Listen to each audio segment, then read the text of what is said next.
1986 সালের 28শে জানুয়ারি। আজ ফ্লোরিডার সকালটা একটু অন্যরকম।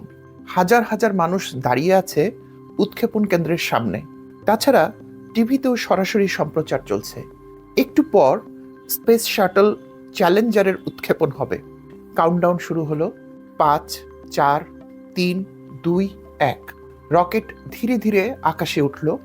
মানুষ হাততালি দিচ্ছে। মা বাবারা তাদের সন্তানদের বলছে, দেখো, ইতিহাস তৈরি হচ্ছে। এরপর কেটে গেল 73 সেকেন্ড। হ্যাঁ, মাত্র 73 সেকেন্ড পর যা ঘটল তা ছিল অনাকাঙ্ক্ষিত। আকাশে হঠাৎ আলোর ফুলকি, একটা সাদা ধোঁয়ার বিস্ফোরণ। শাটলটা ভেঙে টুকরো টুকরো হয়ে গেল, ছড়িয়ে পড়ল আটলান্টিক মহাসাগরে। 7 জন মানুষ কয়েক সেকেন্ডের মধ্যে মৃত্যুবরণ করলেন। পরে ইনভেস্টিগেশন হলো। জানা গেল, চাইলে এ দুর্ঘটনা এড়ানো যেত।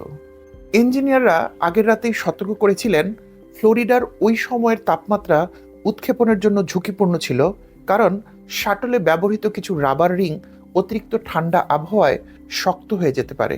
কিন্তু ম্যানেজমেন্ট সেই সতর্কবার্তায় কান দেননি, কারণ তাদের উপর ছিল চাপ, ডেডলাইন ছিল, মিডিয়া ছিল, ছিল রাজনৈতিক প্রত্যাশা। সব মিলিয়ে ম্যানেজমেন্ট খানিকটা অ্যারোগেন্ট বা একগুঁয়ে সিদ্ধান্ত নিয়েছিল। তারা এটা মানতে চায়নি যে যত বড় প্রজেক্টই হোক না কেন, কিছু ভুল ত্রুটি থেকে যেতেই পারে। আর তাদের এই একগুঁয়েমির ফলাফল 7টি তরতাজা জীবন। আসলে ভুল মানুষকে ধ্বংস করে না, মানুষকে ধ্বংস করে ভুল স্বীকার না করার মানসিকতা। মানুষকে ধ্বংস করে তার অ্যারোগেন্স, তার একগুঁয়েমি, তার অহংকার।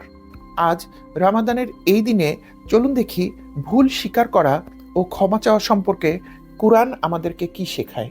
আল্লাহ তাআলা সূরা আল আরাফের 23 নম্বর আয়াতে বলছেন, قَالَا رَبَّنَا ظَلَمْنَا أَنفُسَنَا وَإِن لَّمْ تَغْفِرْ لَنَا وَتَرْحَمْنَا لَنَكُونَنَّ مِنَ الْخَاسِرِينَ। আপনারা জানেন, মানব জাতির প্রথম ভুল আল্লাহর কঠোর নির্দেশনা থাকা সত্ত্বেও শয়তানের প্ররোচনায় নিষিদ্ধ ফল খেয়ে ফেলা। আর নিজের ভুল বুঝতে পারা মাত্র হযরত আদম আলাইহিসসালাম আল্লাহর কাছে যে দোয়াটি করেছিলেন, তাই সূরা আরাফের এই আয়াতে বর্ণিত হয়েছে। সরাসরি অর্থ করলে দাঁড়াবে, তারা বলল, হে আমাদের রব, আমরা নিজেদের প্রতি জুলুম করেছি, আর যদি আপনি আমাদের ক্ষমা না করেন এবং দয়া না করেন, তবে অবশ্যই আমরা ক্ষতিগ্রস্তদের অন্তর্ভুক্ত হয়ে যাব। খেয়াল করুন, নিজের ভুল বোঝার পর হযরত আদম আলাইহিসসালাম কিন্তু কোনো অজুহাত দিলেন না, দোষ চাপালেন না, বললেন না শয়তান আমাদেরকে বাধ্য করেছে। তিনি বললেন, আমি ভুল করেছি।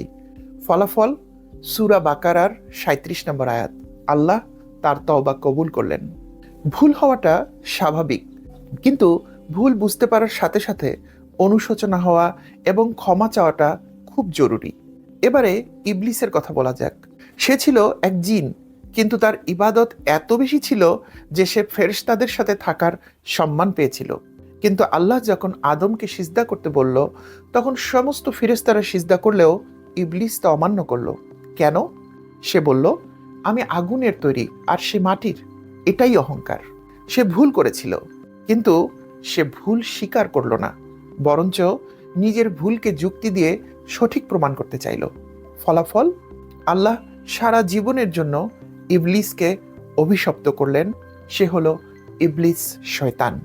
দেখুন, আদম আলাইহিসসালামও ভুল করেছিলেন, ইবলিসও ভুল করেছিল। দুজনের ভুলই গুরুতর। তারা আল্লাহর নির্দেশ অমান্য করেছিল। কিন্তু পার্থক্য কোথায়? আদম অনুশোচনা করলেন, ক্ষমা চাইলেন, আর ইবলিস অহংকার করল, নিজের ভুল জেনেও যুক্তি দেখাতে থাকলো, নিজেকে সঠিক প্রমাণ করতে চাইল। কাজেই ক্ষমা চাওয়াটা তার মধ্যে এলোই না। ফলাফল, একজন ক্ষমা পেলেন, আরেকজন অভিশপ্ত হলো। আমাদের জীবনে কি হয়? আমরা জেনে কিংবা না জেনে, বুঝে কিংবা না বুঝে ভুল করি। কিন্তু তারপর কি বলি? পরিস্থিতি এমন ছিল, ও আগে এমনটা করেছিল, কিংবা আমি তো এমনই। কেউ কেউ তো এমন কথাও বলেন, আমি ভুল সিদ্ধান্ত নেই এবং কাজ দিয়ে সেটাকে সঠিক প্রমাণ করি। কেন আমরা এরকম বলি? কারণ আমাদের আত্ম অহংকার, আমাদের ভিতরের ইবলিস। খুব কম মানুষ পাবেন যিনি বলতে পারেন আমি ভুল করেছি। আপনার জীবনে নিশ্চয়ই এমন ঘটনা ঘটেছে যে আপনি জানেন আপনি ভুল করেছেন, তবুও আপনি ক্ষমা চাননি, শুধু এটা ভেবে যে আমি আগে কেন বলবো, কিংবা আমার অবস্থান থেকে কিভাবে ভুল স্বীকার করব, কিভাবে ক্ষমা চাইব। আদম আলাইসাল্লাম ও ইবলিসের কথা স্মরণ করুন, তাদের পরিণতি নিয়ে ভাবুন। আজ দুটা কাজ করুন।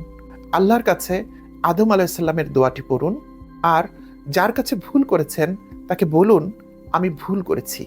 এই তিনটা শব্দ আপনার জীবনকে বদলে দিতে পারে। আমি ভুল করেছি, আমি ক্ষমা চাইছি। মনে রাখবেন, ভুল করলে আপনি ইবলিস হবেন না। ভুলের পর অহংকার করলে, ক্ষমা না চাইলে আপনি ইবলিসের পথে হাঁটবেন।